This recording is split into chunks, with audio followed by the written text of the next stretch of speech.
ভজন পথে আসলে দেখবেন সবসময় নিজের ত্রুটিটা চোখে পড়বে। আপনি ভজনে আসছেন, হরিকথা শুনছেন, হরিনাম জপ করছেন, এতে ক্রিয়া হচ্ছে কিনা, কোনো কাজ হচ্ছে কিনা বুঝবেন কি করে জানেন? খুব লিখে নিন কথাটি, হৃদয় একবার খুব জোর করে লিখে নিন, হাড়ের ওপরে, হৃৎপিণ্ডের ওপরে লিখে নিন, যেন মুছে না যায় কাল। আপনি ভজন করছেন, এতে আপনার কল্যাণ হচ্ছে কিনা বোঝা যাবে যখন অন্যের দোষ দেখা বন্ধ হয়ে নিজের দোষ দেখা শুরু হবে। তখনই জানবেন আপনার ভগবত ক্রিয়া করছে, আপনি ভগবত পথে দুপায়ে গিয়েছেন।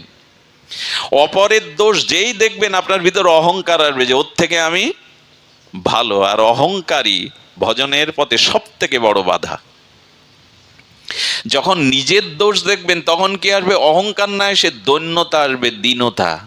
যখনই নিজের দোষ দেখবেন তখন আসবে দীনতা।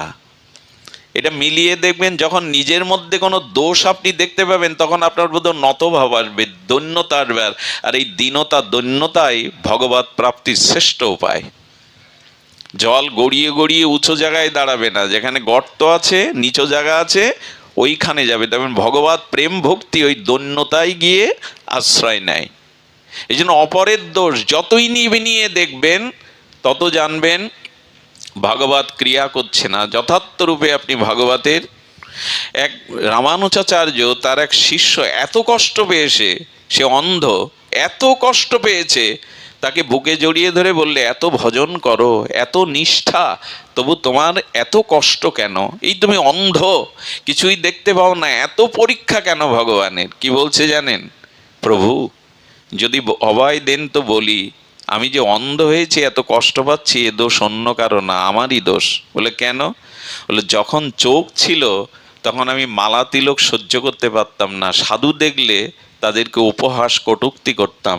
এই যে চোখে মালা তিলক, সাধুকে দর্শন করে অপ্রসন্ন হয়ে উপহাস করতাম, নিন্দা করতাম, তাই তো ভগবান আমার অন্ধ করে দিয়ে বোঝালো এই অপরের দোষ দেখো না। এখন আনন্দ পাচ্ছি কেন জানেন? আমার দোষে আমি প্রায়শ্চিত্ত করছি, এই ভেবেই আমার আনন্দ হচ্ছে। আমরা বলি ভালো আছি, না হলে অশান্তির মধ্যেই যাচ্ছে, সুখ দুঃখ নিয়েই যাচ্ছে, কিন্তু যুধিষ্ঠির মহারাজ বলছে ভালো নাই। সকলের এই মোহ রূপ কড়াইতে ত্রিতাপদগ্ধিত যন্ত্রণায় আমরা ভুগছি। কাল আমাদেরকে পরিপাক করছে এই জ্বলন্ত তৈল কড়াই, কর্মফলের প্রারব্ধের ভোগের কড়াইতে।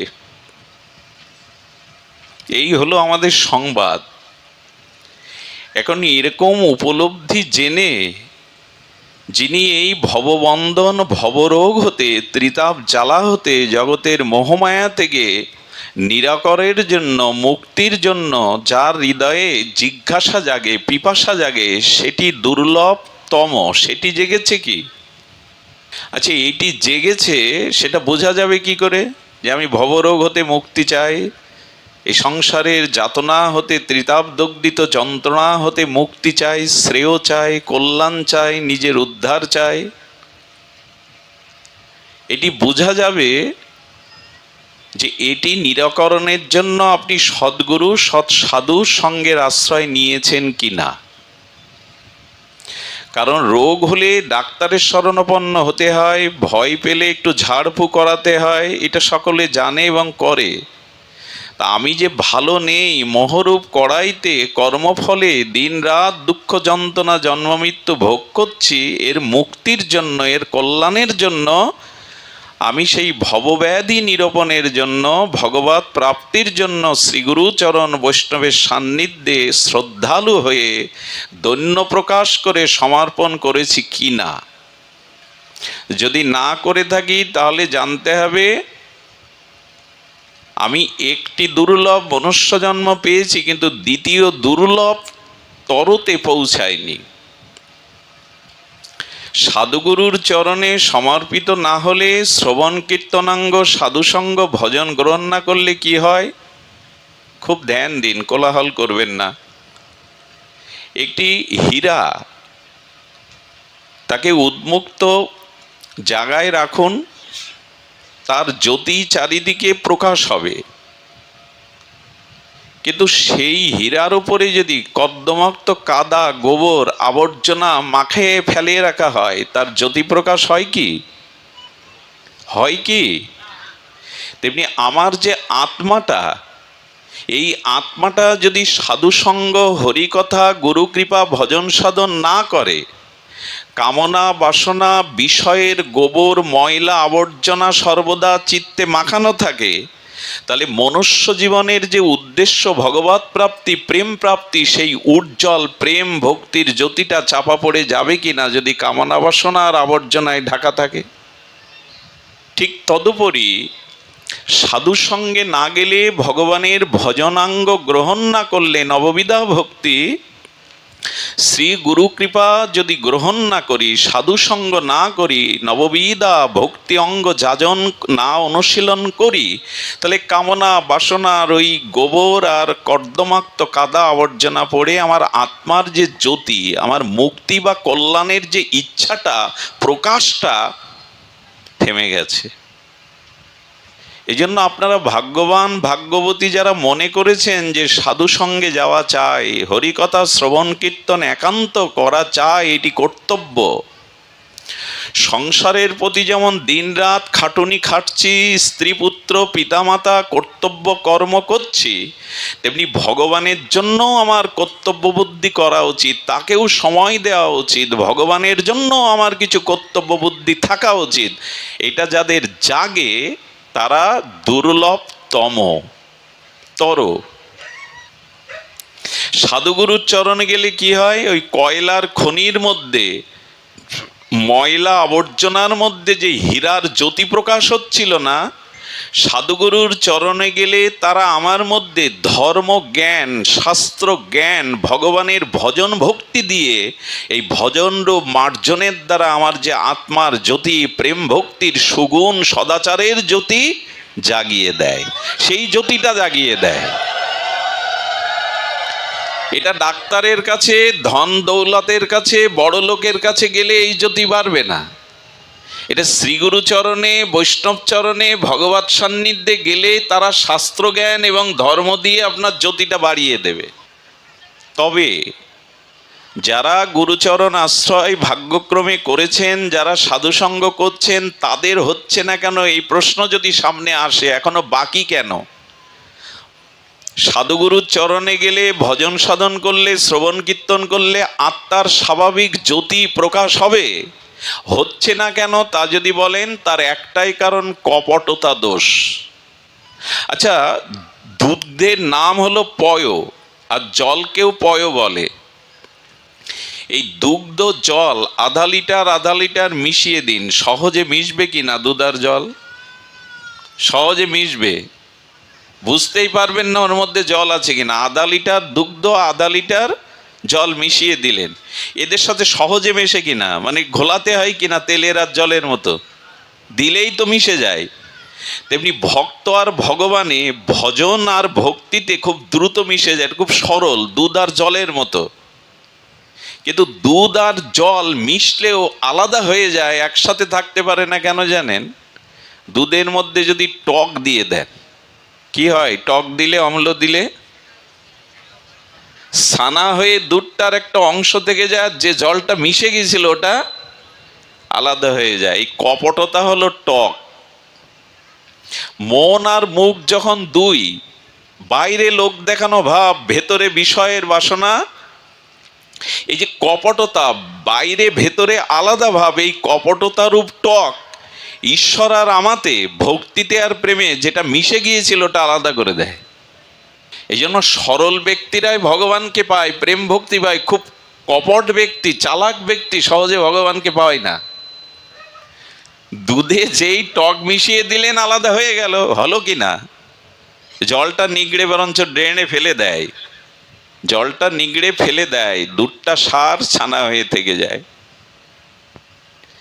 এই জন্য যারা কৃপা করে সদ্গুরুদেবের সাধুর মহিমায় এই পথে এসেছেন, হাত জোড় করি, পায়ে ধরি, ভেতরে আর বাইরে এই দুটো স্বভাব ত্যাগ, কপটতা ত্যাগ না করলে আলাদা হয়ে যেতেই হবে। ভক্তির থেকে আপনি বিচ্ছিন্ন হয়ে যাবেন, দুধ আর জল আলাদা হয়ে যাবে। ওটাকেই আগে ত্যাগ করা দরকার। ছাড়ো রে মন কপট চাতুরী, বদনে বলো। মহাত্মা এই কথা কেন বললেন? বলে টক যেই দিয়ে দেবে আলাদা হয়ে যাবে, আর দুটো একসাথে থাকতে পারবে না। তুমি আর ভগবান, ভক্তি আর প্রেম একসাথে থাকতে পারবে না। এই জন্য ভাগবত প্রথমেই সতর্ক করেছেন, ধর্ম পর্জিত কৈতবত্র পরং নির্মৎ শরণং শতম। খবরদার, এই পথে কপটতা রেখো না, ছলচারতি রেখো না, তাহলে তুমিই বঞ্চিত হবে, তুমিই ঠকবে, তুমি ঠকে যাবে। দুধ আর জল মিশে আছে বাবা, ওটা পান করো, ওটা অমুক বস্তু তৈরি করো, মিষ্টান্ন তৈরি করো, টক দিতে যেও না, জল আলাদা হয়ে যাবে, আর মিশতে পারবেন। লোকে জানে আমি ভক্ত, আমি প্রচারক, আমি ধার্মিক, আমি অমুক গুরুর শিষ্য, কিন্তু আমার মনের মধ্যে পরিচয়টা কি বহন করি আমি? এই পৃথিবীতে এই জন্য কপট ব্যক্তির, কৃপণ ব্যক্তির কোনো স্থান নেই এই জগতে। আরেকটি হলো কৃপণতা। কৃপণতা কাকে বলে? যার বস্তু অর্থ সামর্থ্য আছে, অথচ মঙ্গল কাজে, ন্যায় কাজে, উপযুক্ত কর্মে সেই অর্থ নিয়োগ দেয় না, তাকে বলে কৃপণ। এবং কৃপণ একটি ভগবত ভক্তির রাজ্য থেকে ছিটকে পড়ার, ওই গ্রহ নক্ষত্র যেমন খসে পড়ে, তারকা খসে পড়ে আকাশ থেকে, তারা খসে যায়, এরকম খসে পড়তে হবে কৃপণতা। তো যাজ্ঞবল্ক্যের কাছে মৈত্রী দেবী প্রশ্ন করেছিলেন, প্রকৃত কৃপণ কে? যে টাকা ব্যয় করে না সৎ কার্যে? বলল না, সে কৃপণ। কিন্তু প্রকৃত প্রধান কৃপণ কে? যিনি ভগবানের অশেষ বিশেষ কৃপায় দুর্লভ মনুষ্য জন্ম পেলেন, বিবেক পেলেন, শাস্ত্র পেলেন, গুরু পেলেন, সাধু বৈষ্ণব পেলেন, ধাম পেলেন, গঙ্গা পেলেন, তুলসী পেলেন, গীতা পেলেন, ভাগবত লাভ করলেন। এর পরেও সে নিজের কল্যাণ, নিজের মুক্তির জন্য ভজন সাধন না করে মরে গেল, বিবেক বুদ্ধি মনুষ্য জন্ম কাজে লাগালো না, ইনি সব থেকে বড় কৃপণ। সম্ভাবনা ছিল, বিবেক ছিল, বুদ্ধি ছিল, সাধু ছিল, গুরু ছিল, তুলসী ছিল, প্রসাদ ছিল, বিগ্রহ ছিল, সঙ্গ ছিল, হরিনাম ছিল, ভাগবত ছিল, ধাম ছিল, গঙ্গা ছিল, এত আয়োজন ভগবান আমার কল্যাণের জন্য করার পরেও আমি সেগুলি গ্রহণ না করে খেয়ে পরে মরে গেলাম, একেই বলে প্রকৃত কৃপণ। ভজন না করে চলে যাওয়ার নামই হলো, আর কৃপণের কোনো জায়গায় স্থান নেই। যাজ্ঞবল্ক্য ঋষি বললেন, প্রকৃত কৃপণিনী টাকা ব্যয় করে না, সে এক কৃপণ জগতের। কিন্তু প্রকৃত কৃপণ মনুষ্য জন্ম, বিবেক বুদ্ধি পেয়েও যিনি নিজের কল্যাণ করার চেষ্টা করল না, ইনি বড় কৃপণ। এই কৃপণতা, কপটতা ত্যাগ না করলে এ পথে সামনে অন্ধকার ছাড়া কোনো আলো নাই, কোনো সম্ভাবনাই নাই। আর কয়েকটা জিনিস, তিনটে জিনিস আপনি জগতে কখনো শোধরাতে পারবেন না। কয়টা জিনিস? তিনটি। ভগবানও পারবে না। তাহলে এত বড় কথা বলছো, ভগবান পারবে না, অসম্ভব হলে ভগবানও পারবে না। সেটার প্রমাণ নিন। এক, যারা জন্মগত জন্মগত খল, যারা খল চরিত্র জন্মগতভাবে, যেমন দুর্যোধন, একে ভগবানও ন্যায় উপদেশ দিয়ে শোধন করতে পারে। যারা জন্মগতভাবে খল, এদেরকে শোধন করার ভগবানেরও কাজ না। কংসকে, জরাসন্ধকে, শিশুপালকে, রাবণকে ভগবান রাম, রঘুপতি, রাজীবলোচন, কৃষ্ণও শোধন করতে পারেনি। এটা যার ভিতরে জন্মগত খল, এই স্বভাব আছে, তার সংশোধন ভগবানও করতে পারবে না। বিল্বমঙ্গল কি পাঠক, অমুক তমুক বাদ দিন। এই জন্য খল চরিত্র যদি থেকে থাকে, জন্মগত দোষ, তারা কি করে জানেন? মাঝে মাঝে ভয়ে, রোগ শোক জ্বালা শত্রু ভয়ে একটু দমিত হয়। কচ্ছপকে বাধা দেবেন, থেমে যাবে, কিছুক্ষণ পর দেখবেন আবার এরা মাথা নাড়ে, এরা মনে করে এইবার মানুষ হব, এইবার পথে ফিরবো, কিন্তু রস পায় না, সৎ পথে যাওয়ার রস পায় না। জন্মগত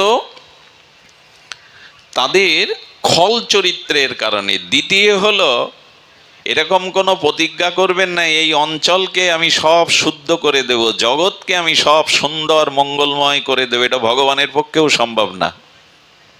ভগবান যখন অবতার হয়ে আসেন, অধর্মের নাশ করেন বটে, ধর্মের স্থাপন করেন ভাবে, তবে পুরোপুরি পৃথিবীতে শান্তি প্রতিষ্ঠা করতে ভগবানও পারেন কি? যখন এসেছিলেন রাম হয়ে, মহাপ্রভু হয়ে, পুরো পৃথিবী সব সুন্দর হয়ে গেছিল, সত্যলোক বনে গেছিল।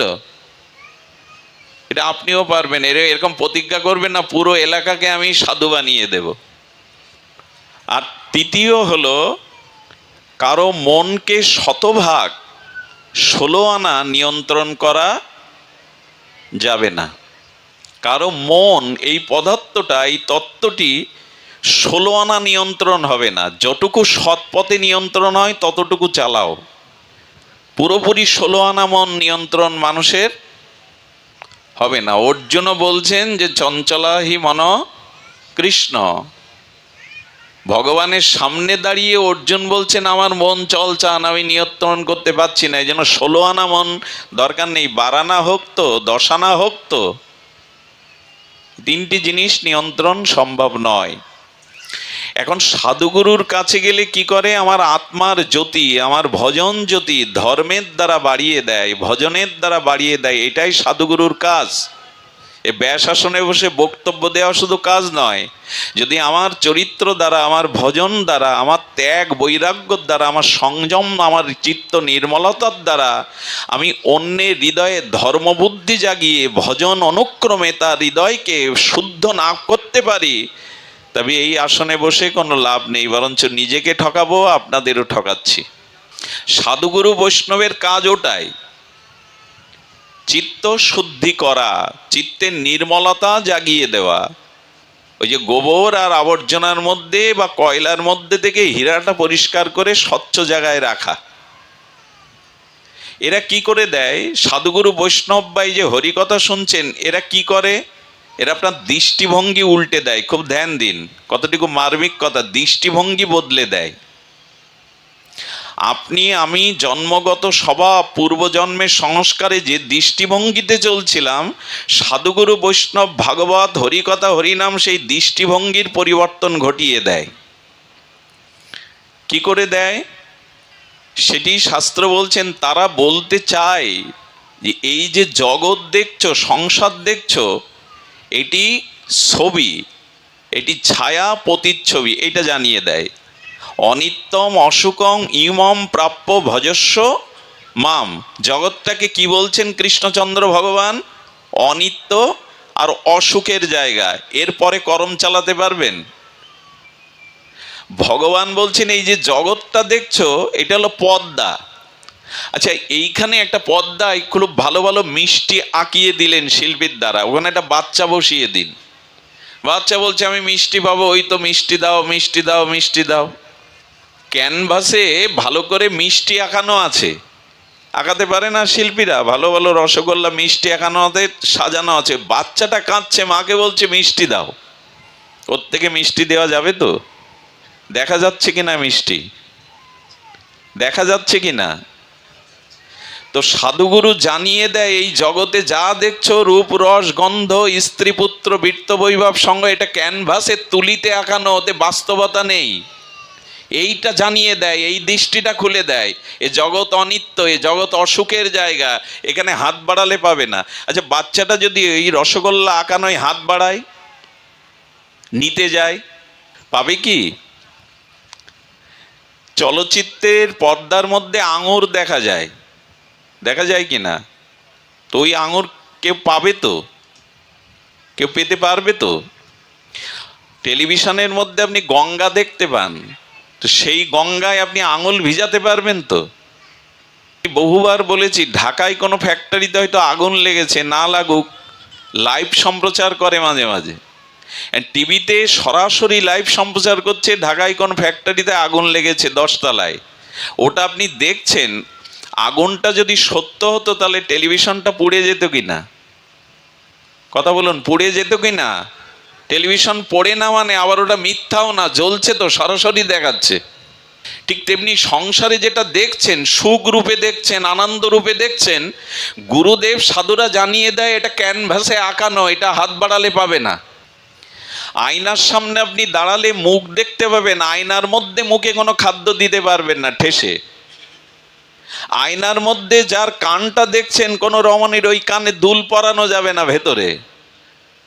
ঠিক গুরুদেব জানিয়ে দেয়, শাস্ত্র জানিয়ে দেয়, এই সংসার অনিত্য, এই সংসার অসুখের জায়গা। এখানে সুখ দেখায়, আনন্দ দেখায়, অথচ এখানে ওগুলি নাই। এই তত্ত্বটাই সাধুগুরু বৈষ্ণব জানিয়ে দেয়। তারা সংসারের নেশায় মাতাল করে দেয় না, এটাকে সত্য বলে না, অনিত্যম। এটা অনিত্য, টিকে থাকবে না, তোমার রূপও থাকবে না। শিশু মায়ের স্তনে যে দুগ্ধ পান করছে, 1-2 বছর পর স্তনে দুগ্ধও থাকবে না, শিশু তুমি শিশু থাকবে না যে বারবার ওই শৈশবে মায়ের কোলে বসবে। সব বদলাবে। সংসারে এই জন্য আজ পর্যন্ত যে যা চেয়েছে সংসারের কাছ থেকে তা পায়নি। এটা পাওয়া সম্ভব না, এটা জানিয়ে দেয় সদ্গুরুদেব, এটা জানিয়ে দেয় সাধুগণ। এটা অনিত্য, এটা অসুখের জায়গা, এখানে এইগুলি তুমি পেতে পারো না। এই জন্যই চাওয়া পাওয়া, এই জগতের ভোগ বাসনা, এর তৃপ্তি কোনোদিন হয়নি, হবার নয়।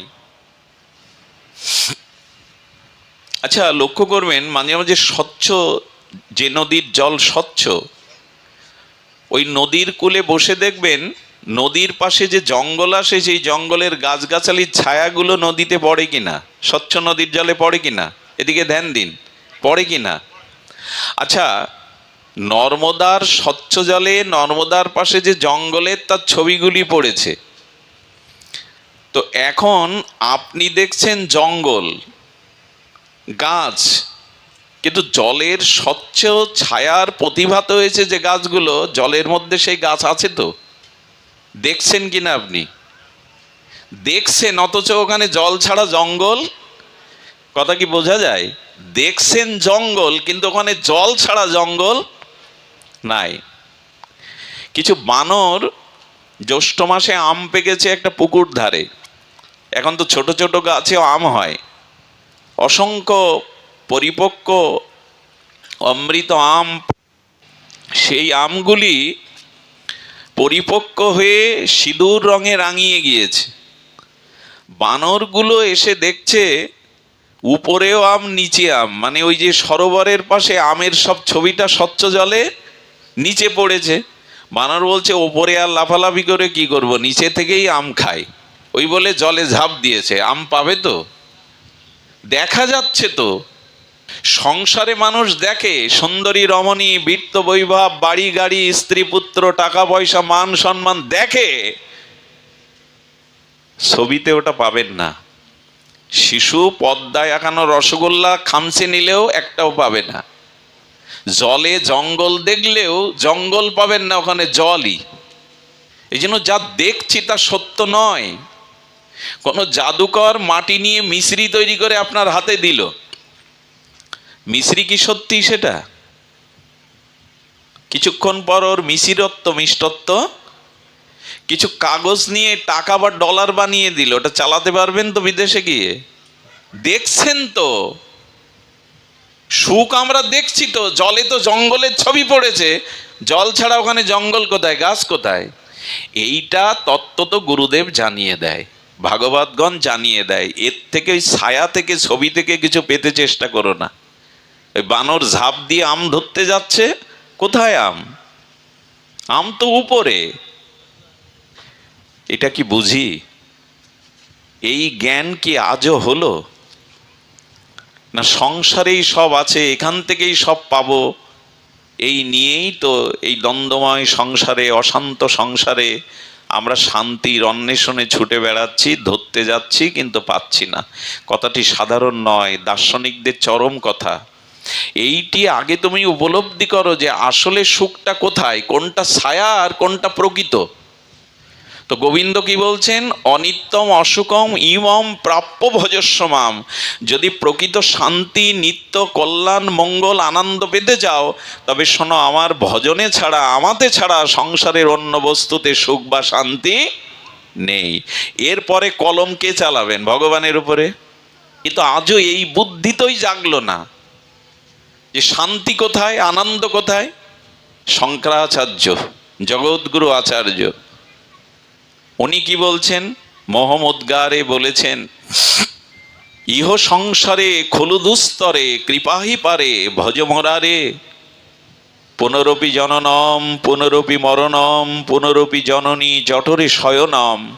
ইহ সংসারে খলুদুস্তরে কৃপাহি পারে ভজ গোবিন্দম ভজ গোবিন্দম ভজ গোবিন্দম গোবিন্দম ভজ মূঢ় মতে। ওগো মূঢ় মন, মূঢ় কেন বলছেন? তুমি মোহগ্রস্ত। সুখ যেখানে তুমি সেখানে হাত বাড়াচ্ছ না, আনন্দ যেখানে তুমি সেখানে যাচ্ছ না, ছায়ার মতো ছবির মতো সেই আনন্দ নাই যেখানে সেখানে তুমি হাত বাড়াচ্ছ। এই জন্য শঙ্করাচার্য বলছে তুমি মূঢ়, মূর্খ তুমি। কোথায় সেই শান্তি? ভজ গোবিন্দম ভজ গোবিন্দম ভজ গোবিন্দম মূঢ় মতে। ভগবানের ভজনের মধ্যেই আছে শাশ্বত সনাতন চিন্ময় আনন্দ। এই কথা সিদ্ধান্ত রূপে মেনে নিন। শঙ্করাচার্য বলছেন ভজ গোবিন্দম, ভগবত ভজনের মধ্যেই আছে এই আনন্দ। এই উপলব্ধি সকলের আসে না। কারণ কি জানেন? যাকে সর্প দংশন করে, সমস্ত রক্তে যদি সর্পের বিষাক্ত বিষ মিশে যায়, এটা পরীক্ষা করবেন, নিমের পাতা খেতে দেবেন। ও কি বলবে জানেন? কি বলবে? মিষ্টি লাগছে। কেন? নিমের পাতা কি মিষ্টি হয়ে যায়? আচ্ছা, যাদের বহুদিন জড়গ্রস্ত রোগী পিত্তদোষ দোষী হয়ে যায়, ওকে মিশ্রি চিবাতে দিলে কি বলে? পিত্তদোষ যার হয়েছে, জিহ্বা তিক্ত হয়ে গেছে, সে মিশ্রি চাবালে কি লাগে তার কাছে? মিশ্রি কি তিতো? নিমের পাতাকে মিষ্টি। স্বাদ বদলে গেল কেন? বুঝতে পারছে না কেন? বলে বিষ মিশে গেছে, তাই তার স্বাদ পরিবর্তন হয়ে গেছে। তেমনি কামনা বাসনা ভোগের বিষ আমার মধ্যে এতখানি মিশে গেছে, যেটা তিতো সেটা মিষ্টি দেখছি, আর যেটা মিষ্টি সেটা। যাদের তমগুণ বেশি, তমগুণের লক্ষণ কি? সত্য রজ তম। তমগুণের লক্ষণ কি জানেন? অধর্মকে সে ধর্ম দেখে, আর ধর্মকে অধর্ম দেখে। তা আমার মতো মাদিসজীব ভজন না করে, কপটতা শূন্য না হয়ে সংসারে ভোগ করতে করতে আমার রুচি বদলে গেছে। বিষয় বিষে আমার ভেতরটা জর্জরিত হয়ে গেছে। এখন ভজন মিষ্টি, ওটাতেই তিতো লাগে। কর্তব্য বুদ্ধি শুধু কি পিতা মাতা, ব্যবসা বাণিজ্য, আয় রোজগার করা, ছেলে মেয়ে মানুষ করা, সংসার দেখা, এটাই তোমার সব থেকে বড় কর্তব্য? এর বাইরে তোমার কিছু করার নেই? বলে এই কর্তব্য বুদ্ধি শেষ করে দিল। আজকাল লোক এরকম বলতে থাকে, এর ধর্ম কর্ম আরাধনা, ওগুলো না, আমি পিতামাতার সেবা করি, ন্যায় পথে চলি, ছেলে মেয়েকে শিক্ষিত করি, সংসারের কর্তব্য করি, কর্তব্যই ধর্ম। পিতা মাতা পুত্র কন্যা সংসারের আয় রোজগার করো, এতে কারো নিষেধ নাই, কিন্তু এটাই তোমার কর্তব্য। এদের কাছেই তুমি ঋণী। ভগবানের প্রতি তোমার কোনো কর্তব্য নেই, ধর্মের প্রতি তোমার কোনো দায়বদ্ধতা নাই। যদি কর্তব্যের বিচার করেন তো পিতামাতার থেকে বেশি কর্তব্য আপনার ভগবানের প্রতি। পিতা মাতার থেকে বেশি কর্তব্য পরম পিতা ভগবানের প্রতি। যে পিতার থেকে আপনি এসেছেন, এই পিতা পেতেন না যদি পরম পিতা সৃষ্টি না করতেন। আমার বাবা, তার বাবা, তার বাবা, এই কোন বাবাই গিয়ে পৌঁছাবে? এই জন্য পিতামাতার প্রতি কর্তব্যের দোহাই দিয়ে ভগবান ভজন সুলই দিলেন। এটা কর্তব্য না, এটা মহকর্তব্য বুদ্ধি। পরমহংসদেব রামকৃষ্ণ বললেন, শোন, সংসারী মানুষ তোমরা এক হাতে সংসার রাখো, এক হাতে ঈশ্বরকে রাখো, এই ব্যালেন্স করে চলো। যেদিন সংসার হাত থেকে তিনি নামিয়ে দেবে, সেই দিন দুই হাত দিয়ে তার চরণ জড়িয়ে ধরো। আমি একবার আষ্টে পিষ্টে সংসার দুই হাত দিয়ে জড়িয়ে ধরেছি, খুব সংসার করছি, খুব কর্তব্য করছি। মৃত্যুর পর শুকুর কুকুরে গতি হলে কে কি করবে? তোমার এই কর্তব্য বাঁচাবে তোমায়? ভজনহীন জীবন এটা পতিতার মতো। একজন বেশ্যা পতিতা অনেক পুরুষকে সুখ দিতে চেষ্টা করে, কাউকে জীবনে শান্তি দিতে পারে না, স্থায়ী শান্তি নিজেও পায় না। কিন্তু রূপ নেই, যৌবন নেই। একজন সতী নারী, সে পতিকে যেমন জগতে শান্তি দিতে পারে, নিজেও শান্তি পেতে পারে। ভজনহীন জীবন পতিতার মতো, আর ভজনযুক্ত জীবন সতী রমণীর মতো। কবে বুঝবো? শুধু কর্তব্যের দোহাই। আমি না হলে এদের কি হবে? বাপ মা বুদ্ধ হয়ে গেছে, ছেলে মেয়ে আমি না থাকলে এদের কি হবে? এই হলো গান। আপনি না থাকলে ওদের কোনো ক্ষতি হবে না। ওদের প্রারব্ধে যা আছে তুমি থাকলেও পাবে, না থাকলেও ওদের চলবে। আজ পর্যন্ত কেউ মারা গেলে কার অচল হয়ে গেছে সংসার বলুন? তুমি এদের কর্তা নও, তুমি এদের ভরণ পোষণের কর্তা নও। ওদের প্রারব্ধে যা আছে, ঘরে দৌড় দিয়ে থাকলে ওদের ঘরে ওটা পৌঁছাবে, আর প্রারব্ধে না থাকলে দরজা আগলা রাখলেও কোনোদিন ওটা পৌঁছাবে। যার যেটা পাওয়ার কর্মফলে প্রারব্ধ তা পাবেই, চেষ্টা না করলেও পাবে। আরে পার্বতী বলছেন ওং নমঃ শিবায়, ওং নমঃ শিবায় গাইতে গাইতে এক জন্মান্ধ চলেছে, প্রভু ওকে কিছু দাও না, ভিখারি না, অন্ধ না, ভিখারি, কাঙাল, তোমার নাম করে ঘুরে বেড়াচ্ছে, ওকে কিছু দাও। শিব ঠাকুর বললে ওর প্রারব্ধে ধনযোগ নাই, অর্থযোগ নাই, আমি দিলেও পাবে না। বলে দিয়ে দেখো আমার সামনে। শিব ঠাকুর সোনার মোহর টোর দিয়ে এক থলিতে করে 10 হাত সামনে ফেলে দিয়েছে, যে পথ দিয়েও যাচ্ছে। 5 হাত দূরে গিয়ে, 4 হাত দূরে গিয়ে ওর ভাবনা এসছে, অন্ধ ব্যক্তি চোখ বন্ধ করে কি করে চলে, আমি একটু ট্রেনিং দিই তো। ও আর অন্ধ সাজার জায়গা পায়নি, ওই জায়গাটাই চোখ বন্ধ করে কিছু পথ হেঁটে চলে গেল। শিব ঠাকুর পার্বতীকে বলছে, দেখো প্রারব্ধে না থাকলে দিলেও কেউ পাবে। আপনি কোন কর্তা যে আপনি থাকলে ওরা বাঁচবে, আপনি না থাকলে ওদের দিন চলবে না? এই যে না, আমি না থাকলে কি হবে, এই বুদ্ধি সব শেষ করে দিল। বরঞ্চ দেখবেন ভগবান চাইলে, প্রারব্ধ চাইলে এক মুহূর্তে সম্রাটকে পথের ফকির করে দিতে পারে, পথের ফকিরকে সম্রাট তৈরি করে দিতে, এই ক্ষমতা তার আছে। এই জন্য প্রারব্ধে যার যার পাওয়ার সেটা পাবেই, প্রারব্ধ কাউকে বঞ্চিত করে না। আপনার পূর্বকর্ম ফলে যা আছে আপনি তা পাবেন, চাইলেও পাবেন, না চাইলেও পাবেন। এই জন্য ওই দোহাই দিয়েন না, আমি না থাকলে এর কি হবে। কর্তব্য বুদ্ধি শুধু সংসারের জন্য আছে, তাই না? ঈশ্বরের জন্য কোনো কর্তব্য বুদ্ধি নাই। আমার শরীর দিতে পারে, আত্মা দিতে পারে না, এটা ঈশ্বর আমার মধ্যে কৃপা করে আত্মারূপে আছে, তার অবদান বেশি। মৃত সন্তান প্রসব করে মা আনন্দ পাবে, পিতার সুখ হবে কেন? দেহটা তো পিতামাতা দিল, রক্ত মাংস আছে, আত্মা নাই, মৃত বলে কারো সুখ নাই। ওই আত্মাটা কে? পিতামাতা আত্মা দিতে পারে? কর্তব্য ভগবানের প্রতি আপনার প্রধান কর্তব্য। যেন কর্তব্য বুদ্ধির দোহাই দিয়ে, সংসারের কর্তব্যের দোহাই দিয়ে মূল কর্তব্য পরিত্যাগ করবেন, এটা প্রত্যাব্যয় হয়ে যাবে। আর পিতামাতার সেবা করুন, সংসারে ন্যায় নীতি নিয়ে চলুন। এই কর্মযোগের দ্বারা আপনার প্রাপ্তি কি জানেন? প্রাপ্তি স্বর্গ, প্রাপ্তি পরকালে বড় লোক হয়ে জন্মানো। তাতে জন্ম মৃত্যু এড়াতে পারবেন না, ঈশ্বর প্রাপ্তি হবে না ভজন না করলে। অনেকেই বলে কর্ম বড়, কি কর্ম? কর্ম, অকর্ম, বিকর্ম, কর্ম 3 প্রকারের, তা না জেনেই ঢেড়ি পিটায় কর্মই শ্রেষ্ঠ। কর্ম 3 প্রকার, তা জানা নেই, বলে বসলাম কর্মই শ্রেষ্ঠ। আমি অত ধর্মকর্ম লোক দেখানো, অত সাধু অনুষ্ঠান ভাগবত করার সময় নেই, আমি সৎকর্ম করি। কর্মের ফলটা কি? কর্মের ফল মৃত্যুর পরে স্বর্গে যাওয়া, দেবতা হওয়া, আর পুণ্য ক্ষয় হলে আবার ঠেলে ফেলে দেবে, এখানে আপনাকে আসতে হবে। কর্মের ফল কি? আগামী জন্মে বড় লোকের ঘরে, ধনীর ঘরে জন্মানো। এর বাইরে কিছু নাই কর্মে। ঈশ্বর ভজন না করলে জন্ম মৃত্যু এড়াতে পারবেন না, ভগবত ধামে ফিরে যাওয়ার তার যোগ্যতায় অর্জন হবে না। এই জন্য কর্ম শুধু নয়, ভগবত উদ্দেশ্যে কর্ম করো, যাতে স্বর্গ নয় ভগবত ধাম প্রাপ্তি হওয়া যায়। এই জন্য শুধু কর্তব্য বুদ্ধি সংসারে না, আপনি সামাজিক জীব, সমাজের প্রতি, ধর্মের প্রতি, পরিবারের প্রতি, সর্বোপরি ঈশ্বরের প্রতি আপনার কর্তব্য আছে। শুধু সংসারের কর্তব্য বুদ্ধি নয়।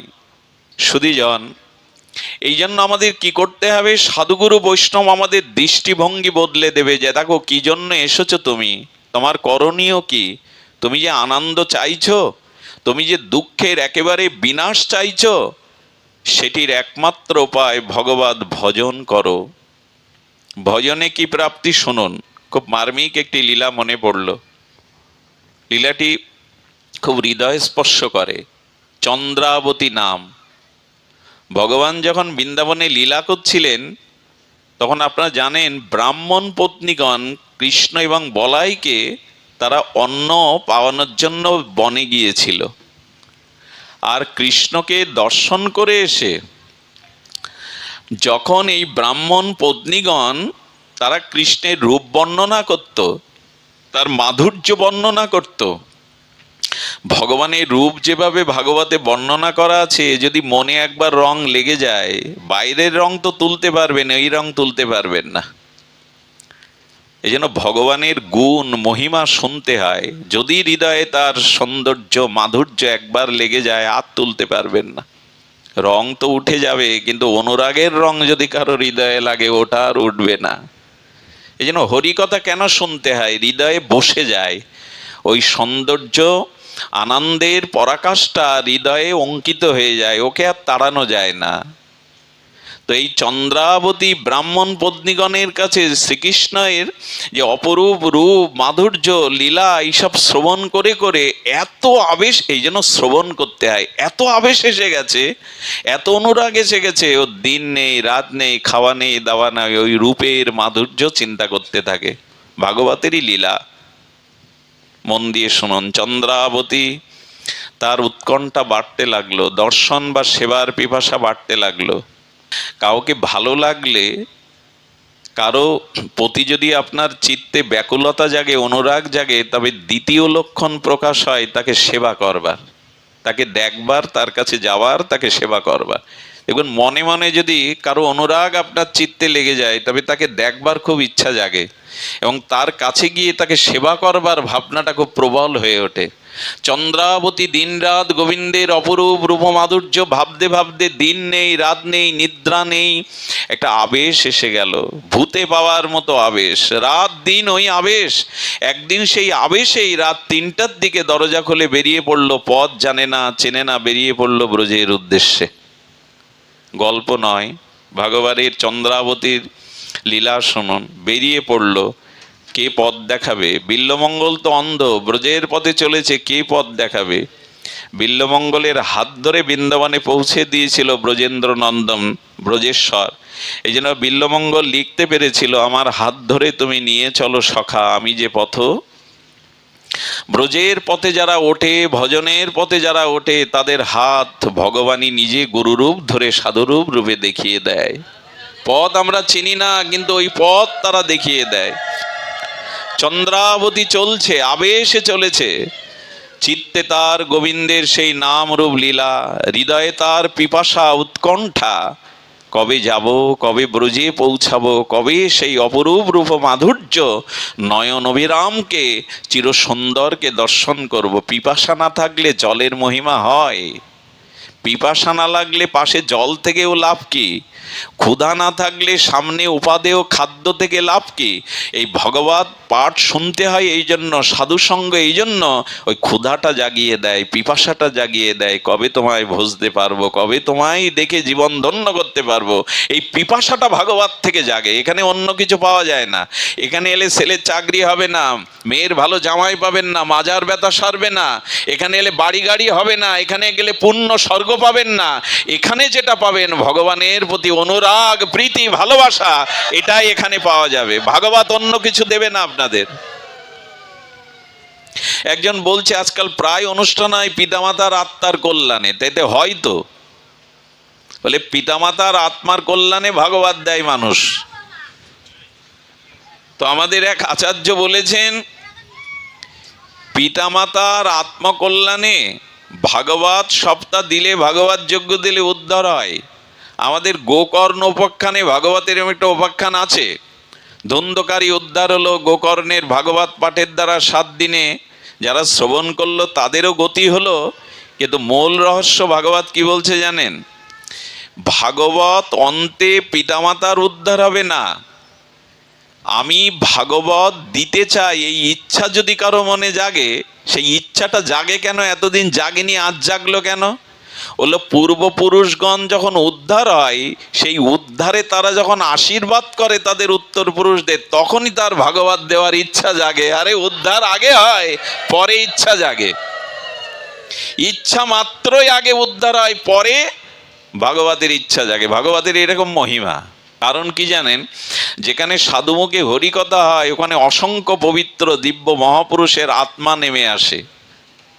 হরিকথা শ্রবণের জন্য হনুমানজি আছে, স্বয়ং ভগবান রাধারানীকে নিয়ে পার্শ্বদের নিয়ে আসেন। সেই পরিবেশে পূর্বপুরুষেরও আত্মকল্যাণ আগেই হয়ে যায়, সংকল্প মাত্র হয়ে যায়। সদ্য হৃদয় অবরুদ্ধ অতি শুশ্রবি তৎক্ষণাৎ, বলেন শ্রুত পঠিত অনুমোদিত বা আদৃত। ভাগবত মহিমায় বলছেন, আজ সকালে শুনেছেন যে এই মন্দিরে ভাগবত পাঠ হবে, আর সন্ধ্যায় ইচ্ছা করেছিলেন শ্রবণ করতে আসবেন, সাধু সঙ্গে আসবেন, কোনো কার্যান্তরে আসতে পারেননি। গোবিন্দ বললেন, আসতে না পারো, ওই যে সকালে সংকল্প করেছ আজ পাঠ শুনতে যাব, ওই সংকল্প মাত্রই আমি তোমার হৃদয়ে অবরুদ্ধ বাধা হয়ে পড়ে গেছি, তোমার হৃদয়ে আমি বাধা পড়ে গেছি। এই হলো ভাগবত।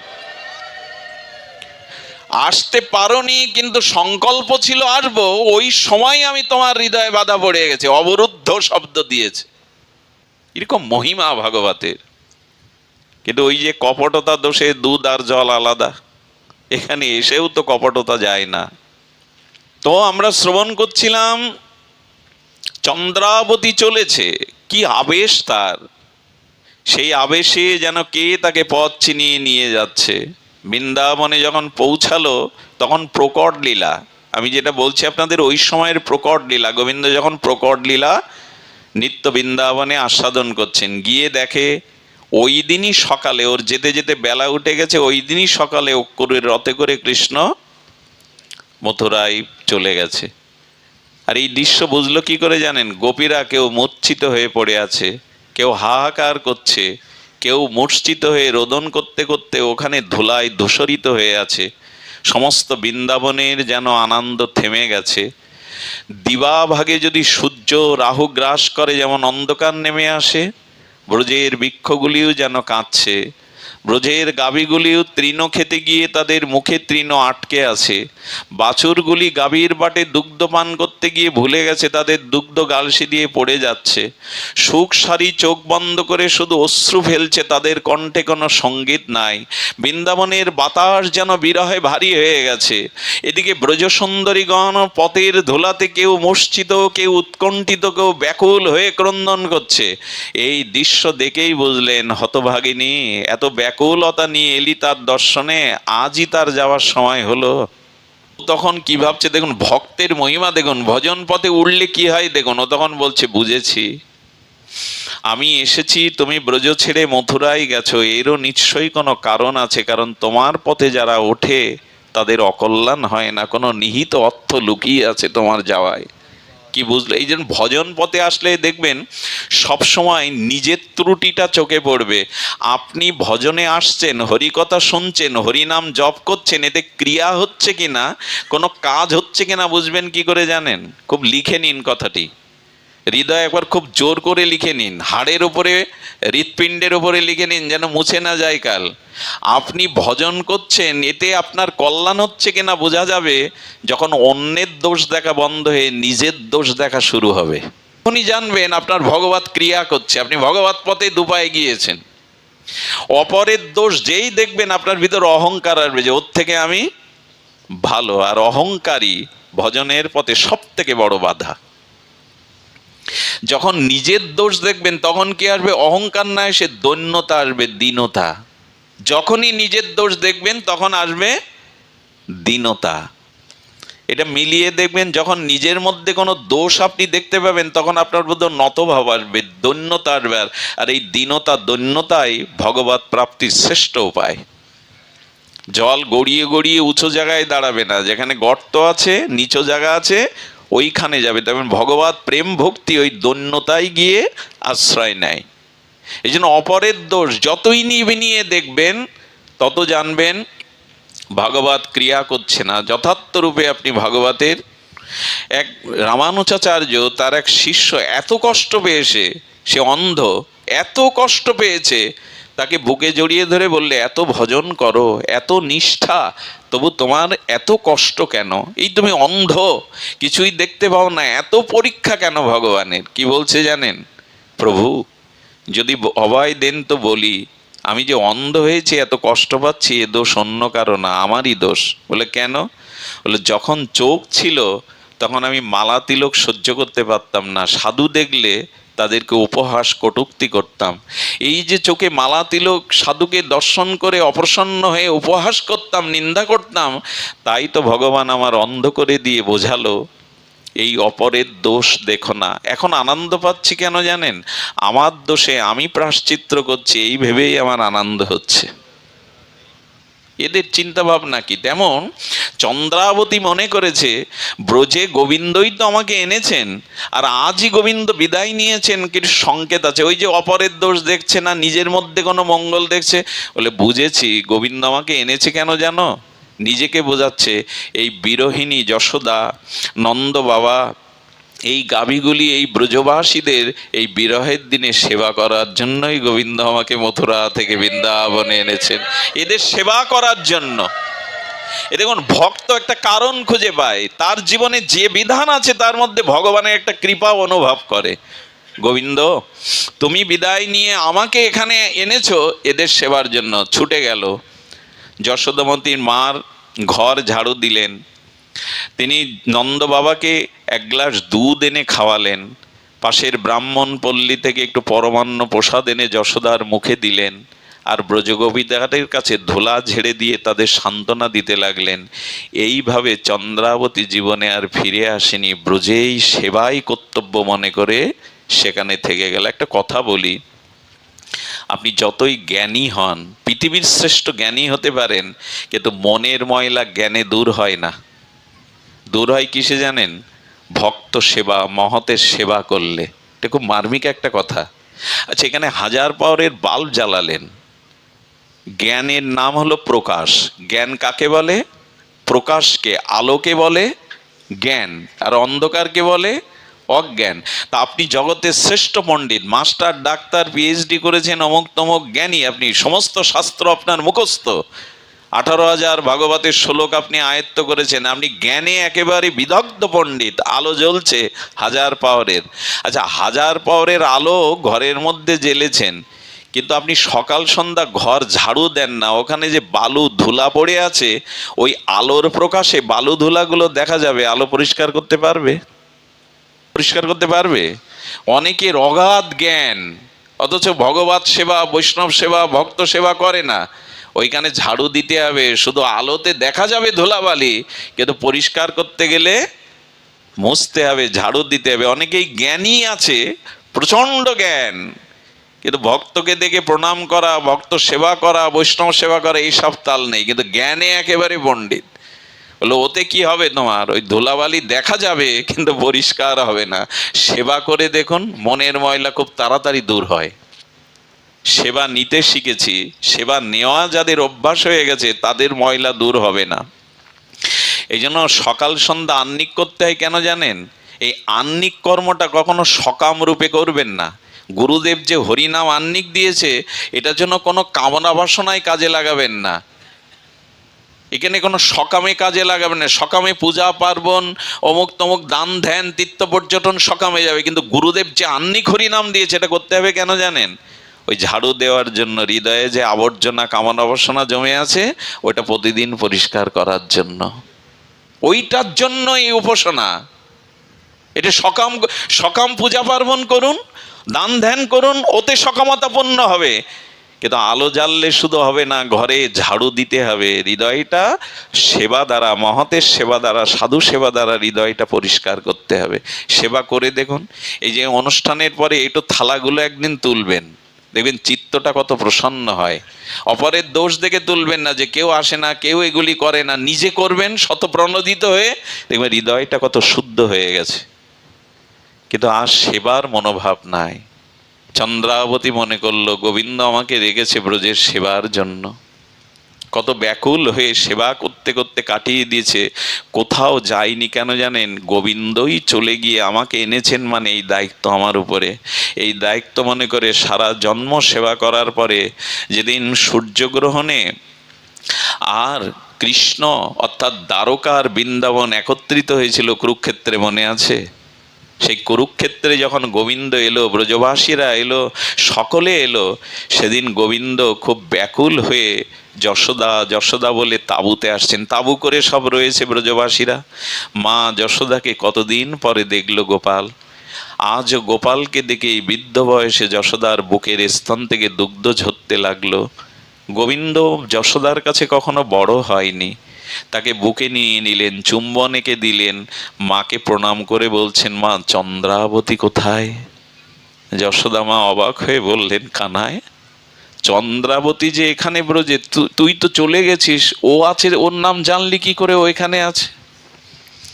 গোবিন্দের চোখের কোণে জল পড়ছে আর বলছে, মা ওকেই তো আমি সবসময় স্মরণ করি, ও আমার জন্য সব ত্যাগ করে তোমাদের সেবায় আছে।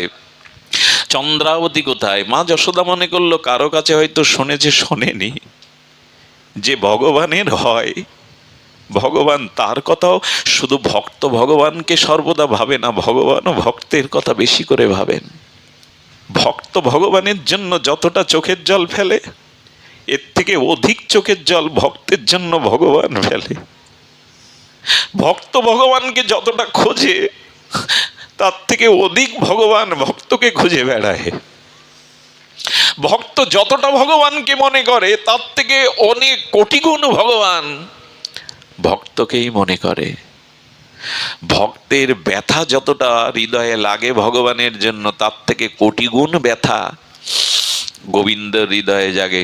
শুধু ব্রজবাসীরা কৃষ্ণের জন্য কাঁদত না, রুক্মিণী সত্যভামা দেখতো গোবিন্দের সোনার পালঙ্কের বিছানাটা সকালে ভিজে দেখত, বালিশগুলো চোখের জলে ভিজে যেত। স্বপ্নের মধ্যেও কৃষ্ণ গোপী গোপী বলে, রাধা রাধা বলে কেঁদে উঠত। শুধু গোপীরা কৃষ্ণের জন্য কাঁদত না, কৃষ্ণ তার থেকে শতধিক কাঁদত।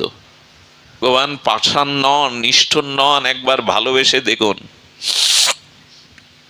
আমরা এক পা বাড়ালে তিনি 1000 পা বাড়িয়ে দেন, করুণাটা তার বেশি। এই জন্য চন্দ্রাবতী কই খুঁজছেন, চন্দ্রাবতী কোথায়? চন্দ্রাবতী মনে করেছে সারাটা জীবন তোমার চরণ আশ্রয় করে ব্রজবাতিসের সেবা করে গেছি, যাওয়ার আগে একবার যেন তোমার চরণ দর্শন করতে পারি শ্যামসুন্দর। চন্দ্রাবতী চন্দ্রাবতী বলতে বলতে কৃষ্ণ চারিদিকে তাকাচ্ছেন। চন্দ্রাবতী কিছু ফুল অঞ্জলি করে নিয়ে আসছিলেন, যদি আসে তার চরণে কি দেব। তাই ফুল আর প্রেমাস্ত্র মিশিয়ে যেই দুয়ারে গোবিন্দকে দেখেছেন, সঙ্গে সঙ্গে চন্দ্রাবতী সারা জীবনের ব্যাকুলতা, উৎকণ্ঠা, প্রীতি উৎসারিত করে ফুলের মধ্যে প্রেমাস্ত্র মিশিয়ে গোবিন্দের চরণে যেই মাথা রাখলেন, গোবিন্দের চরণের সাথে চন্দ্রাবতী চিরদিনের মতো লীন হয়ে গেলেন। নিত্য গোলক বৃন্দাবনে লীন হয়ে গেলেন সর্বে। গোবিন্দ তাকে আর রাখলেন না বাইরে। এই হলো ভজনের প্রাপ্তি। স্বর্গ নয়, ধনীর ঘরে নয়, যোগীর গৃহে নয়, সাক্ষাৎ গোবিন্দের নিত্য লীলায় স্বরূপে চন্দ্রাবতী পৌঁছে গেল, সাক্ষাৎ পৌঁছে গেল। এই যে ভক্ত ভগবানের সেবা অনুরাগ, এটি হলো আমাদের দর্শন, এটি হলো আমাদের ভজন। ছাড়িয়া বৈষ্ণব সেবা নিস্তার পেয়েছে কেবা। সারা জীবন সংসারের ঘানি টেনে গেলাম, সারা জীবন স্ত্রী পুত্র পরিজন কুটুম্বদের ভরণ পোষণের চিন্তায় কাটালাম। একবারও মনে হলো না গুরু সেবা, বৈষ্ণব সেবা, ভগবত সেবার জন্য কতটুকু সময় সামর্থ্য অর্পণ করলাম। আরে একজন বড় লোক বৈষ্ণব সেবা দিতে দিতে দিতে দিতে তার ঘর বাড়ি বন্ধক দিয়েছে, শেষে বেচেও দিয়েছে।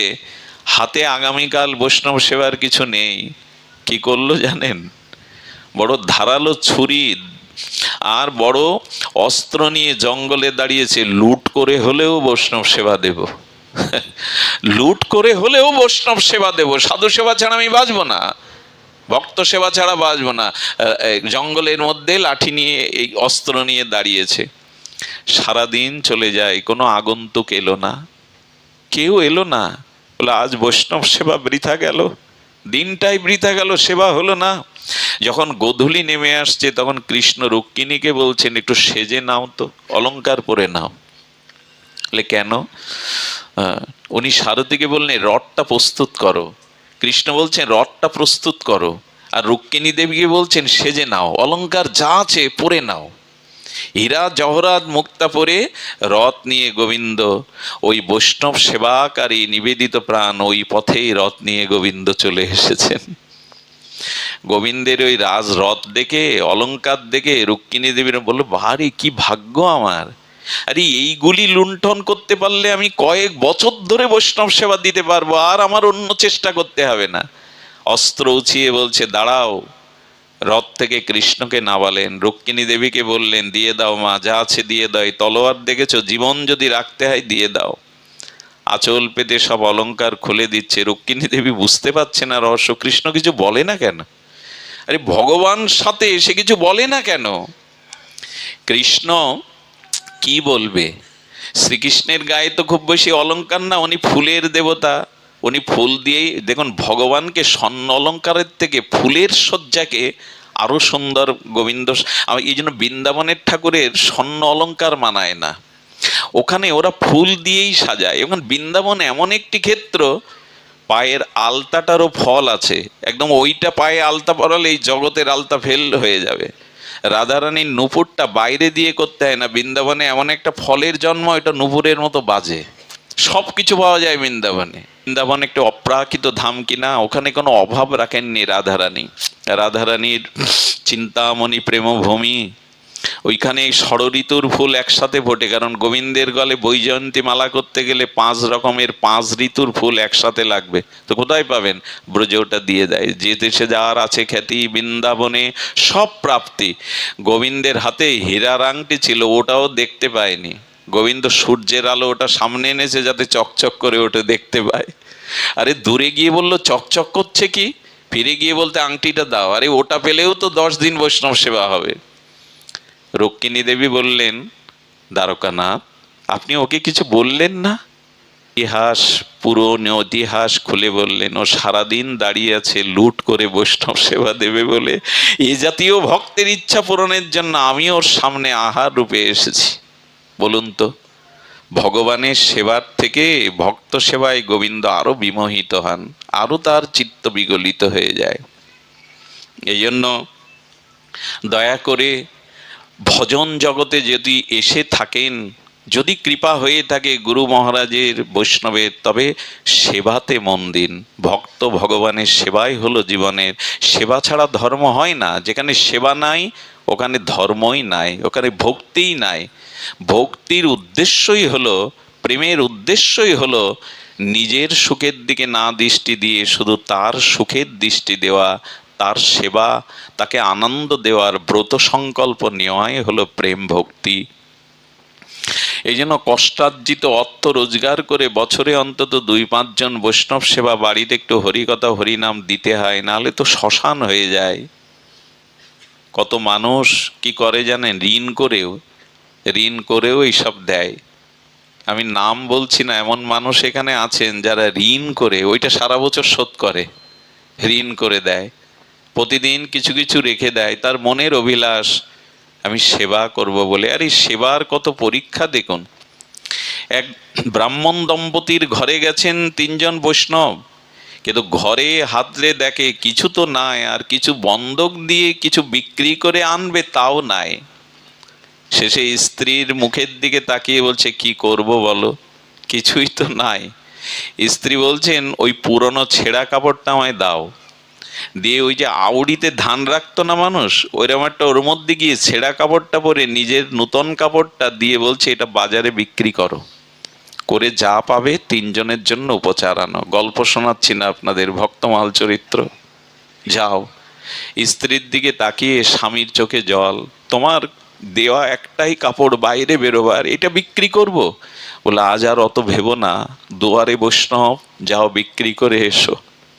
বাজারে পুরো শাড়িটা অল্প দামে 2 টাকা দিয়ে বিক্রি করলো, তাই দিয়ে উপচার এনে রান্না করে দিল ঘরের মধ্যে, দরজায় ছেঁড়া কাপড় পরা। রান্না করে যখন প্রসাদ করে বৈষ্ণবদের সামনে পাতায় প্রসাদ নিবেদন করেছেন, তখন বলছে, দেখুন এ প্রসাদ আমরা পাবো না। কত পরীক্ষা দিতে হয় ভক্তকে, কত পরীক্ষা দিতে হয়। বলেন, যিনি রান্না করলেন সেই বাড়ির গৃহিণী একবারও আমাদের সামনে এলেন না, তার মানে আমরা আসাতে তিনি খুশি হননি। আমরা আসাতে তিনি বিব্রত বোধ করছেন। তো কাউকে বিব্রত বোধ করে তার বাড়িতে সেবা নেওয়া যায় না? ওনাকে সামনে আসতে বলুন। স্ত্রীকে গিয়ে যখন বলছে ওই ছেঁড়া, শত ছেঁড়া কাপড় ওই পরে তো আসা যায় না, স্বামী আর স্ত্রী ওইখানে বসে কাঁদছে আর বলছে, আর কত পরীক্ষা নেবে তুমি, আর কত পরীক্ষা নেবে, আর কত পরীক্ষা চাও তুমি? স্ত্রী বললেন, সেবা যদি না নেয় আমি লজ্জা আর আমার আভরণ রেখে এই অবস্থায় আমি যাব। ভগবানকে স্মরণ করে আড়াল থেকে যেই বেরোলেন, দ্রৌপদীকে শুধু বস্ত্র দেননি, গোবিন্দ বস্ত্র হয়ে ওর অঙ্গে জড়িয়ে গেলেন, বস্ত্র হয়ে ওর অঙ্গে জড়িয়ে পড়লেন গোবিন্দ। এটাও তার পরীক্ষা। এভাবেও অনেকেই দিয়েছেন, এইভাবেও ভক্ত সেবার জন্য অনেকেই ব্যাকুল হয়েছে চিত্ত। সেবা করে দেখুন, সেবার মধ্যে দিয়েই আছে ত্যাগ, সেবার মধ্যে দিয়েই আছে আনন্দ। মাদার তেরেসা বিমানে যখন যেতেন, এই জগৎ জননী, সেবা জননী, বিমানবালারা যে খাদ্য দেয় বড় লোকদের, ধনীদের, ওই খাদ্যর অনেক অংশ নষ্ট হয়। বড় লোকদের একটা স্বভাব আছে, হোটেলে খেলে পাত পরিষ্কার করে খায় না। আমি যে বড় লোক, ধনী লোক, তার প্রমাণ কিছু রেখে দেয়, নষ্ট করে। তো ওইগুলো মাদার তেরেসা আঁচল পাততেন, এই খাদ্যগুলোই অনেক অনাথ শিশুর জীবন বাঁচাবে ক্ষুধার্ত, এইভাবে আঁচল পেতে এনে ওদের খাদ্য জোগাড় করতেন। আজ তিনি বিশ্বজননীর আসীন পেয়েছেন। সেবা যেখানে নাই, ধর্ম সেখানে নাই, প্রেম ভক্তি সেখানে নাই। এই জন্য সেবা, আর সেবা মানে কি? শুধুমাত্র এই যে প্রসাদ আদি দেওয়া এটা না। সেবা মানে সাধুগুরুদেব যেটা বলেন, শাস্ত্র যেটা বলেন, সেইরূপ আচরণ করে তাদের আনন্দ দেওয়া। সুধীবৃন্দ, এই গ্রামে ভাগবত পাঠ করার পরে, ভাগবতের শ্রবণ কীর্তনের পরে যদি শোনা যায় এই ছেলেটা প্রসাদভোজী হয়েছে, এই ছেলেটা নাম নিচ্ছে, পোশাক বদলেছে, তাকে দেখে আমার যে আনন্দটা হবে, এখানে 10 দিন ধরে কবজি ডুবিয়ে ঘি মাখন খাওয়ালেও অত আনন্দ হবে না। সাধুগুরুর আদেশ পালন করে যার চরিত্র বদলায়, জীবন পরিবর্তন হয়, স্বভাব পরিবর্তন হয়, এটাই হলো সেবা। এই সেবা যেখানে, সেখানে আনন্দই আর আনন্দ। এই জন্য আমরা শুরু করেছিলাম, সূচনা করেছিলাম, দেখুন এই জগৎ অনিত্য, এই জগৎ ভোগের দ্বারা আজ পর্যন্ত কারো শান্তি হয়নি, হওয়ার সম্ভাবনাও নাই। ভোগে আসে তৃষ্ণা, ভোগে আছে ক্লান্তি, ভোগে আছে জরা ব্যাধি অসন্তোষ। একমাত্র ভজনের মধ্যে, সেবার মধ্যে, এই ভাগবতের মধ্যেই আছে পরমানন্দ। এই পরমানন্দকে যেন আমরা গ্রহণ করতে পারি। আমরা বলেছিলাম কর্তব্য বুদ্ধি শুধু সংসারের প্রতি রাখবেন না। কারণ কি জানেন? কর্তব্য বুদ্ধি যদি অর্থের প্রতি রাখেন, যশ খ্যাতির প্রতি রাখেন, আমি আপনাদের একটি কথা বলেই আজ পাঠ বিশ্রাম করছি। কেন সাধুগুরু বৈষ্ণব বলেন যে ভজনই তোমার সার, ভজনই তোমাকে গ্রহণ করতে হবে? কারণ আমাকে বলুন, অর্থ বা জগতের কোনো বিষয় আপনার নিজের দাবিতে রাখতে পেরেছেন কিনা সারা জীবন, আর ওটা সাথে নিয়ে যেতে পেরেছেন কিনা? আপনি এমন একটা জাগতিক পদার্থ, জমি জমা সোনা দানা টাকা পয়সা প্রমাণ দিন যে আজ পর্যন্ত কেউ ওটা সাথে করে নিয়ে যেতে পেরেছে এবং তার কাজে লেগেছে পরকালে। একটা প্রমাণ আমার সামনে দিন। যদি না দিতে পারেন তবে আমি আপনাকে প্রশ্ন করছি, যা আপনার সাথে যাবে না আপনি নিয়ে যেতে পারবেন না, কিন্তু যা সাথে যাবে, যা পরকালের কল্যাণ হবে, তা কেন আপনি সংগ্রহ করলেন না? আমরা কি খুব বুদ্ধিমান? আমরা খুবই কি বুদ্ধিমান? এক ফকির এসেছে রাজার ওখানে। ফকির, এটা নির্মলদা, প্রয়াত নির্মল দাদাজি মহারাজ ভাগবত আচার্য বলতেন, সেই ফকিরের দেখে প্রণাম করছেন রাজা, নিয়ে বলছেন, ফকির বলছেন, রাজা তুমি তো অনেক কিছুর মালিক, অনেক কিছুই। বলে, হ্যাঁ, আমি এই অঞ্চলের শুধু নয়, দীর্ঘ পরিক্রমাব্যাপী আমার রাজত্ব, আমার প্রভুত্ব। তখন বলছেন, এসেছি যখন, আমাকে সম্মান যখন কাঙাল রূপে, ভিখারি রূপে দেখিয়েছে, ওর একটা কল্যাণ করি। বলো, রাজা এক কাজ করো, আমি তোমার কাছে একটা জিনিস রেখে যাচ্ছি, সোনামুখী সুস। দেখো, এইটা তুমি আমার কাছে পৌঁছে দিও। এইটা তুমি পরবর্তীতে আমি যেখানে থাকি খোঁজখবর নিয়ে আমার কাছে পৌঁছে দিও। রাজা বললেন, এ আর এমন কি, লোকজন আছে, সেবক আছে, তাদের দিয়ে পৌঁছাবো। যেই উনি অন্দরমহলে গেছে, রানী ছিলেন বিদুষিনী, নারী ছিলেন তার মানে রানী ছিলেন খুবই জ্ঞানবতী। তিনি বলতেন আপনি ভুল করেছেন, আচ্ছা উনি যদি কাল মারা যান তো তার কাছে পৌঁছা দেওয়ার অঙ্গীকার করে রেখে গেল, আপনি রাজা ঋণ হবেন নাকি কাল যদি মারা যায়? বলে তাও তো বটে, এ তো ভাবেনি। তাড়াতাড়ি উনি দৌড়ে রথ বের করতে বললেন, সামনে গিয়ে তখন কাঙাল ভিখারিকে বলছে এটা আপনার কাছে রেখে দিন। বলে কেন? বলে পৌঁছে দিতে বললেন, আপনি যদি মারা যান তো আমি কি করে পৌঁছাবো আপনার কাছে মারা যাওয়ার পরে? তখন বলছে রাজা একটু নামুন রথ থেকে। এই বললেন এইটুকু সুজ, মরে গেলে পরকালে আমার কাছে আপনি রাজা হয়ে ক্ষমতাবান হয়ে পৌঁছে দিতে পারবেন না, তো এত যে জোগাড় করছেন ওটাও আপনার সাথে পরকালে যাবে তো? কি উত্তর? আজ পর্যন্ত অর্থবিত্ত বাড়ি গাড়ি কে তার অন্তিম বেলায় ওটা কাজে লেগেছে আর পরকালে ওটা নিয়ে যেতে বলেছে একটা প্রমাণ আমার সামনে দিন। কিন্তু আজকে যে 2 ঘন্টা এখানে হরি কথা শুনছেন, হাত তুলে গৌর বলছেন, এটা আপনার সাথে যাবে, এটা কেড়ে নিতে পারবে না ওরা। আরে আপনি মারা গেলে আপনার হাতে 2 ভরির অলংকার খুলে নেবে, বালা খুলে নেবে, আপনার হাতের সোনার আংটি খুলে নেবে, কিন্তু যে হাত দিয়ে গৌর গোবিন্দ বৈষ্ণবের সেবা করেছেন ওই অলংকার খুলতে বলুন তো ওদের। কেন এটা সঞ্চয় করছেন না? যেটা পরকালে আপনার সাথে যাবে, যেটা আপনার একান্তই সম্পদ, সেইটা কেন সঞ্চয় করছেন না? যা যাবে না, যা নিয়ে এত দ্বন্দ্ব সংঘাত অশান্তি, তাই নিয়েই পড়ে আছি, ওটা থাকুক, সম্পত্তি তো দরকার, কিন্তু ভগবত প্রেম ভক্তি ভজন সম্পত্তি এটা মূল দরকার। রূপ সনাতন যদি রাজমন্ত্রী হয়ে থাকতো আজ ঘরে ঘরে তাদের পূজা আরতি হতো না। রূপ সনাতন মহাপ্রভুর সাথে সাথে জগৎ পূজ্য তারা। এই পৃথিবী কেন, অনন্ত ব্রহ্মাণ্ড যেদিন থাকবে রূপ সনাতন শ্রীজীবের মহিমা ততদিন জগতে গুণগান হবে। রাজা হলে হতো, স্বামী বিবেকানন্দ বড় উকিল হলে কলকাতায় 10টা ফ্ল্যাট তৈরি করতে পারত, বিশ্ব সুন্দরী কাউকে বিয়েও করতে পারত, জগৎ পূজ্য স্বামীজি হতে পারতেন না, জগতের পূজা পেতেন না। এই জন্য সময় থাকতে বিবেককে জাগান।